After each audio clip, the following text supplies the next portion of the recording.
Jean-Catlan, bonjour. Bonjour Nicolas. Vous êtes directeur du groupe Orlom et puis vous êtes le concepteur de la Bible du Taj Mahal. Alors, un pavé de presque 1000 pages, première vente en 2010, 50 000 ventes depuis 2010, numéro 1 des ventes, une édition qui paraît tous les ans. Alors, pour l'édition 2024, quelle nouveauté? Déjà la nouveauté Nicolas, c'est qu'on l'a augmenté l'édition et là on est à plus de 1300 pages.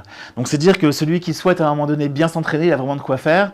D'ailleurs très rares sont les candidats qui viennent à bout de ce livre, mais on a voulu vraiment offrir une Bible avec tout ce que ça contient de fiches, de méthodes, d'astuces, un nombre impressionnant de tests. On dépasse les 15 tests blancs et c'est quelque chose, je pense, qui doit rassurer beaucoup les candidats qui sont généralement en attente d'une préparation intensive, soutenue, pour un test qui pèse lourd dans les coefficients des écoles de commerce et management qui recrutent à Bac plus 3 et 4. Alors justement, vous dites que c'est un test qui pèse lourd. On sait qu'aujourd'hui, les entretiens deviennent, le dossier de candidature devient de plus en plus important. Quelle place occupe justement le Taj Mahal?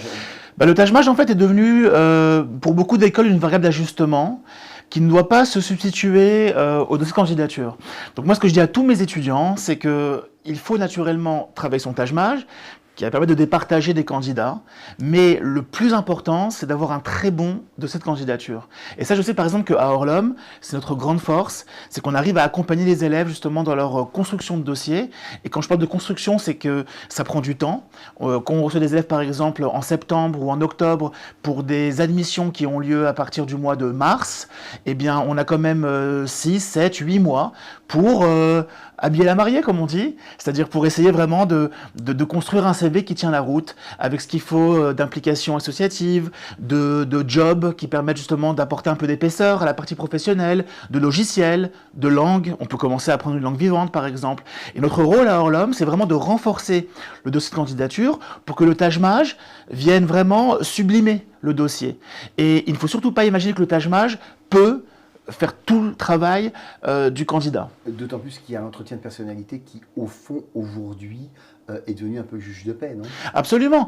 Si on prend le cas de l'EM Lyon, par exemple, qui est une école phare en admission parallèle aujourd'hui, le Taj Mahal pèse coefficient 4 sur un total de 10 au niveau des écrits, de l'admissibilité, donc 6 pour le dossier, 4 pour le Taj Mahal, donc le Taj Mahal quand même c'est 40%, c'est pas rien.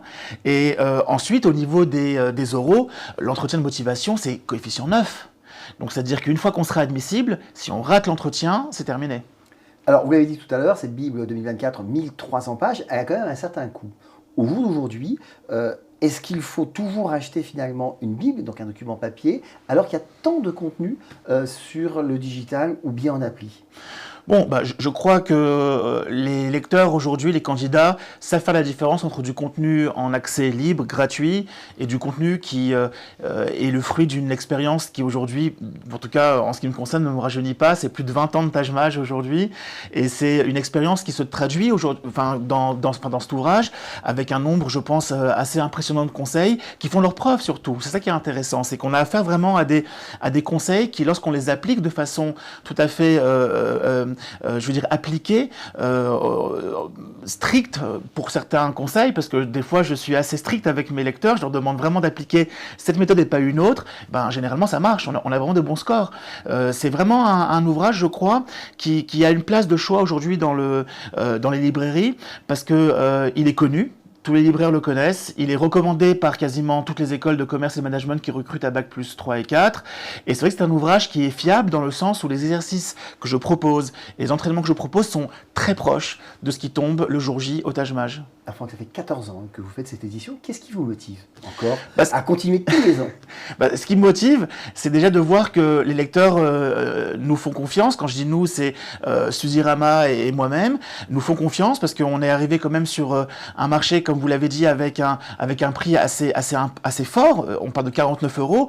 Il faut quand même bien payer à un moment donné le coût de l'impression, l'ouvrage. C'est un ouvrage qui est très costaud. Très costaud, et oui. Et 49 €, c'est vrai que ça peut paraître une somme importante, mais ça reste quand même, on va dire, aujourd'hui un investissement qui est selon moi essentiel si on veut intégrer une très bonne école. Ce serait quand même dommage de passer à côté d'une très belle école à cause d'un score au Taj Mahal qui ne serait pas au rendez-vous. Donc c'est un investissement, mais qui porte ses fruits dès lors qu'on le travaille bien.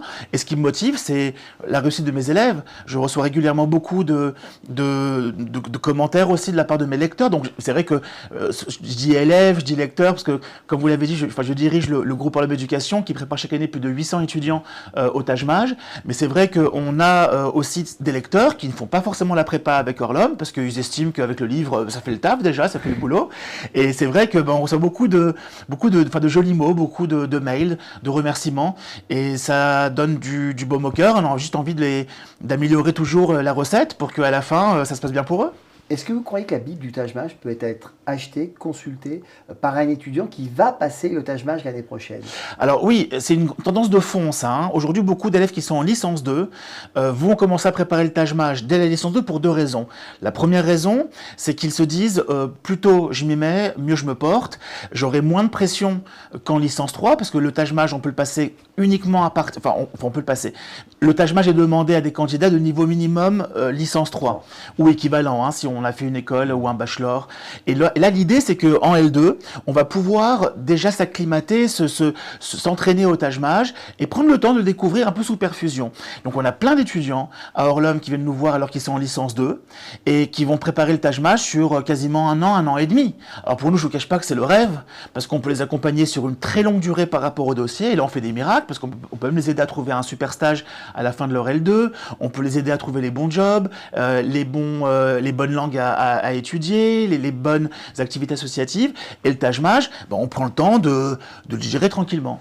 Est-ce que le Taj Mahal évolue beaucoup? Est-ce qu'il évolue vraiment tous les ans? Non, il évolue plus. Il évolue plus du tout. En fait, c'est plutôt une bonne nouvelle, parce qu'on a souvent critiqué la FNEJ pour justement avoir une disparité entre les différentes sessions. On pouvait lire ici et là à l'époque sur différents sites, sur différents blogs, qu'il y avait des sessions plus dures que d'autres, plus faciles que d'autres. Et donc des candidats pouvaient avoir une certaine rancœur, un certain agacement, et de se dire, mince, si j'avais su, je l'aurais passé avec les copains en novembre et pas en février. Le Taj Mahal a réduit le nombre de sessions pour garantir une forme de discrétion vis-à-vis du test, et de sorte qu'il y a moins de sujets qui circulent, moins d'énoncés qui sont transmis de bouche à oreille.